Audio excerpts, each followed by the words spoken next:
अब बात अगर सुमित जी चीन और फिलीपींस की करें तो दोनों के बीच घमासान मचा हुआ है। इस विवाद की वजह क्या है, असल मुद्दा क्या है? देखिए, विवाद जो है इसके अगेन जो पीछे एक दो इंसिडेंट्स हुए हैं उससे तार जुड़ते हैं। एक, फिलीपींस जो है, फिलीपींस से आप 200 किलोमीटर या 200 नॉटिकल माइल्स दूर माना जाता आपका मैरीटाइम इकोनॉमिक जोन हर कंट्री का होता है, यानी कि आपके तट से 200 किलोमीटर तक लगभग लगभग जो क्षेत्र है वो आपका है। उसमें मछली हो, मिनरल हो, तेल हो, पानी हो, सब आपका, आपकी जागीर है। ठीक है। अब ये इंटरनेशनल रूल है। फिलीपींस से 150 किलोमीटर दूर एक सबीना सोल करके जगह है। सबीना सोल एक रीफ है, एक मतलब आइलैंड सा मानिए, एक कोलर रीफ है। ये टेक्निकली फिलीपींस का एरिया है। अब चाइना साउथ चाइना सी में बदमाशी चलाता है, गुंडई चलाता है। वो हर चीज कहता पूरा साउथ चाइना सी मेरा। चाइना कहता था जी ये क्षेत्र मेरा है, इसका नाम इन्हें लिखा जन बिन ग्रीफ, जैन बिन ब्रीफ, इसका नाम रखा चाइना ने। किसका? सबीना सोल का, जो फिलीपींस का है।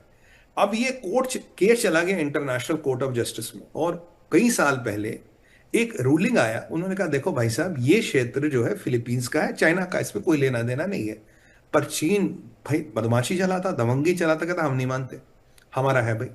अब क्या हुआ कि जो चाइना था, अब जो ये फिलीपींस है, इसके मछुआरे वहां जाते बेचारे मछली वछली पकड़ने।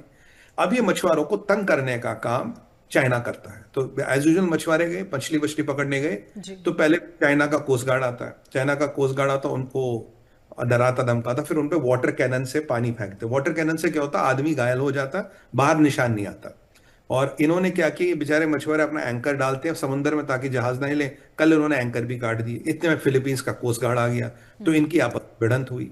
पीछे एक बार इनकी भिड़ंत हुई तो एक चाइना का शिप में छेद कर दिया था फिलीपींस के कोस्ट गार्ड ने। तब बड़े मजाक बने थे सोशल मीडिया पे, इतना मजबूत है चाइना का शिप कि फिलीपींस के कोस्ट गार्ड के बोट से टकरा कर उसमें छेद हो गया।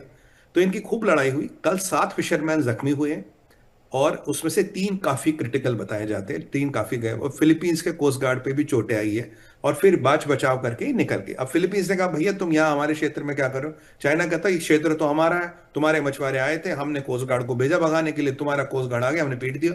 मतलब बिल्कुल बदमाशी है। यहां ये अमेरिका को छेड़ रहे हैं। देखिए, फिलीपींस और अमेरिका का एक मिलिट्री पैक्ट है।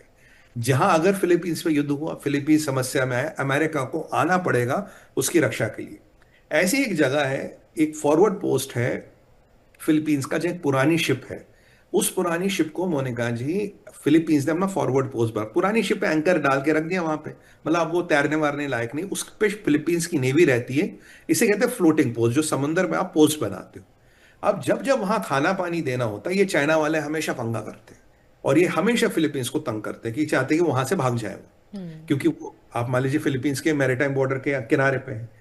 जब मसला ज्यादा बढ़ता तो ये अमेरिका को फोन करता फिलीपींस, तो अमेरिका का एक डिस्ट्रॉयर, एक फ्रिगेटर इनके साथ चलता है। जब इनके साथ चलता तो चीनी चुपचाप, मतलब 2 टांगों में दुम दबा के निकल लेते, तब वो पंगा नहीं करते।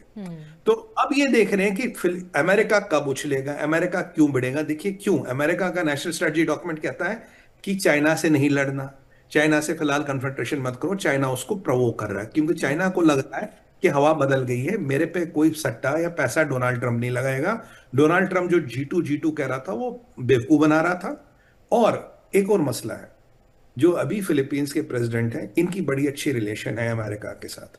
फिलीपींस में 5 अमेरिका के नेवल बेसिस हैं, 5 बहुत बड़े। एक है सुबिक बे, सुबिक बे तो मैंने खुद देखा, मैसिव है भाई यार, वहां बड़ा शिप ऐसे यूं लगता है। तो सुबिक बे तो मैसिव है। अब क्या हुआ है, जो इनका अलायंस थी, जो करंट प्रेसिडेंट है फिलीपींस की, इन्होंने इस अलायंस को एनहांस कर दिया। जहां पहले 4-5 बेसें थी अमेरिका की फिलीपींस में, अब वो 9 हो गई है। अब 9 कैसे बनी? कुछ पुरानी फिलीपींस की अबंडेंट बेसें थी, उनको अमेरिका ने अपग्रेड कर दिया और अपनी डॉकिंग के लिए यूज किया। वैसे अमेरिका का डॉकिंग रिफ्यूलिंग का एग्रीमेंट हमारे साथ भी है। तो फिलीपींस में अब ये अगर आप साउथ चाइना सी देखेंगे ऐसे, तो ये ऐसे फिलीपींस है, तो पूरे आइलैंड चेन में अमेरिका की बेसिस है। यानी कि अमेरिका ने साउथ चाइना सी पे पकड़ पूरी मजबूत बना दी है। याद की नेशनल स्ट्रेटजी डॉक्यूमेंट में क्या था, किसी भी हालत में चाइनीज नेवी को चाइना साउथ चाइना सी से बाहर नहीं जाने देना। अब जब ये चाइना देखता है तो उसकी ओर वाट लगती है। अभी उसका कार्गो जा रहा था ईरान, उस पर अमेरिका ने कार्गो डुबा दिया। तो वैसे चाइना तो ऑफिशियली कह नहीं सकता मेरा, क्योंकि प्राइवेट पार्टियों को यूज करके खेल हो रहा था। तो ये जियो पॉलिटिक्स में ना मोनिका जी, हर चीज की परतें कहीं ना कहीं जुड़ती है। कहीं आपको रिएक्शन कहीं और दिखेगा, और बिल्कुल। रिएक्शन ऐसे दिखेगा कि मैं बोलूं भाई मुझे तो पता ही नहीं क्या हुआ। तो ये उन्होंने किया। क्योंकि कहीं ना कहीं अमेरिका भी साउथ चाइना सी में अपनी घेराबंदी जो है मजबूत करो, और चाइना को इससे तकलीफ है। अब चाइना डायरेक्ट भिड़ेगा नहीं, तो इसका मैं आपका ये छोटा भाई है फिलीपींस, इसको 4 थप्पड़ मार के आ गया, देखते हैं कि बड़ा भाई क्या करेगा। ये खेल हो रहा है जी।